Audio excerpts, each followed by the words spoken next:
Natitense ako, nakabahan ako.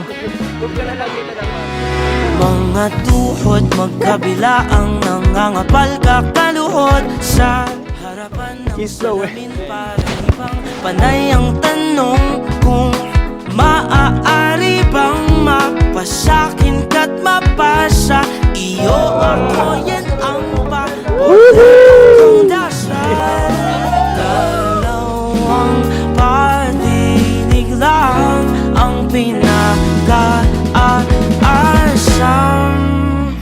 Pwede bang ako o nalaan? Sabihin mo, oh, makasaya mo hanggang kaya mo gusto mo. Mahaba man ang posisyon, sasampahan ka sa simbahan. Pwede bang ako o nalaan? Sabihin mo, oh,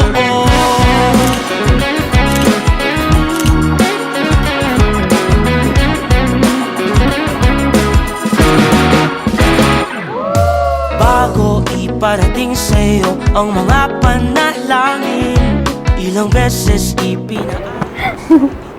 Okay mo na. Ganda mo. Namiss kita. Ito. Naiyak ko. ang kasiguraduhan. Dalawang pag-ibig lang. Sobrang ganda. Mukhang kumuha kita. Parang hindi naman. Love you, na. Love you. Sabihin mo, oh, makasaya mo hanggang kaya mo gusto mo. Mahaba man ang posisyon, sasampahan ka sa simbahan.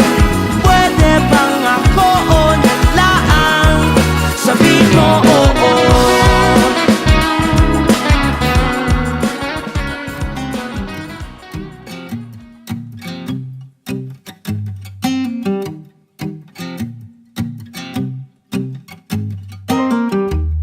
May nililigawan siya. Tapos sabi ko, okay lang if hindi niya ako magugustuhan pabalik basta mahal ko siya. Sabi ko po. Wrong timing. So, lumipas yung mga ilang taon nun. Nagre-reminisce ako sa kanya, tapos year na to, pinagtagpo kami ulit. Like I'll never ever be alone with the love that's Thank you po sa pagtiwala na kaya ko na. it would be something I Nagsistream po kasi ako sa TikTok. Streamer po kasi ako. So, lumabas po siya sa TikTok ko. Parang nag-comment siya. Hi, Jess. Lumabas siya. Sabi ko, ba't mo ako kilala? Hanggang sa April po, finalo na niya ako ulit. Tapos, minessage niya ako. Sabi niya, nag-Valorant ka pa? Sabi ko, oo, bakit? Tapos parang inaya niya po ako hanggang sa matagal na nga daw po niya akong hinahanap, matagal na po siyang nagmamassage. Sabi ko, ba't di mo ko message? Kasi gusto daw niyang ayusin yung sarili niya para daw po sa akin, sabi niya.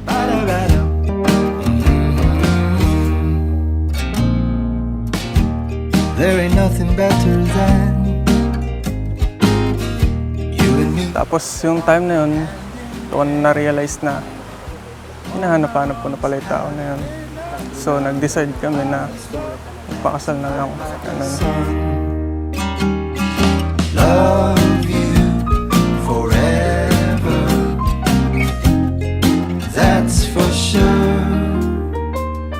And promise I'll keep you warm. Our love shines bright like the sun.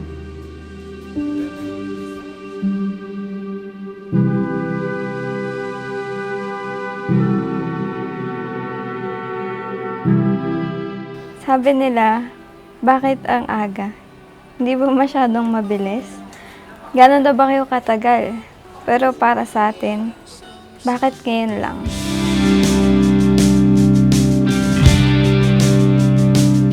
This time, everything just fall into the right moment. God made us wait for years to learn on our own. So in this time, I can marry the person I always waited for years. Noon, kahit magkaibigan lang tayo, masaya na ako. Ngayon, magkaibigan na, mag-asawa pa. Parang sinulat ng Panginoon yung yugto at kwento nating dalawa. Ibinalik ka niya sa akin at pinanatili pa niya tayong dalawa. Noon, pinagsisilbihan mo ako nang wala akong kaalam-alam. Ngayon, ikaw naman, pangakong pagsisilbihan kita habang buhay.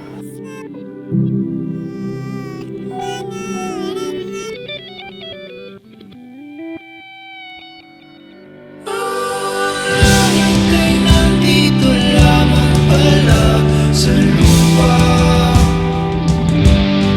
at ang impyerno ay nasa isipan ko, at pinalimot ng iyong ganda. Umaawit And now that I am your husband, I vow to you that I will always be by your side, even when problems starts to come true. I vow to you that I will give you my all, to willingly sacrifice so I can give you peace and comfort. I love you until death do us apart.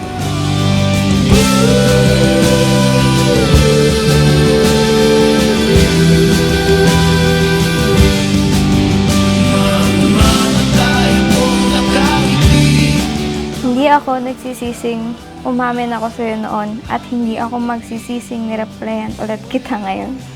Totoo nga, rejection leads to redirection. When I look at you, I feel safe and secured. I see past, present, and future. Love, Mrs.